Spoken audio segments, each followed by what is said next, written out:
அன்பான மக்களே, இன்றைக்கி நம்ம டாடா ஏஸில் கிரீஸ் நிப்பிள் இல்லைனா என்ன ஃபால்ட் ஆகுன்றது பார்க்க போகிறோம். எங்களோட மெக்கானிக் சயின்ஸ் சேனல் பிடிச்சிங்கன்னா லைக் பண்ணுங்கள், ஷேர் பண்ணுங்கள், சப்ஸ்கிரைப் பண்ணுங்கள் நண்பர்களே. ஒவ்வொரு கட்டுலேயும் பார்த்தீங்கன்னா 3 கிரீஸ் பின் இருக்கும். அந்த கிரீஸ் பின்னில் சென்டராக இருக்கும் சின்னதாக, அதுதான் கிரீஸ் நிப்பிள். நீங்கள் வீடியோவில் கடைசியில் பாருங்கள், அதுதான் கிரீஸ் நிப்பிள் நண்பர்களே.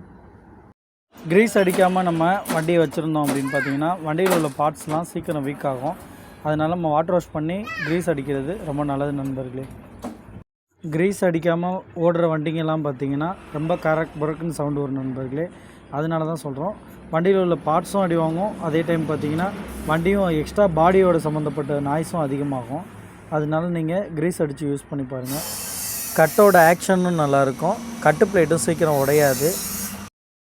இது மாதிரி புது புது தகவல் தெரிஞ்சுக்க எங்களுடைய மெக்கானிக் சயின்ஸ் சேனலை சப்ஸ்கிரைப் பண்ணுங்கள் நண்பர்களே. உங்களோட ஃப்ரெண்டுக்கும் ஃபார்வர்ட் பண்ணி விடுங்க. தேங்க்யூ.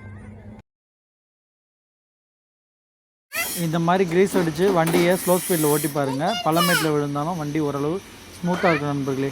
தேங்க்யூ.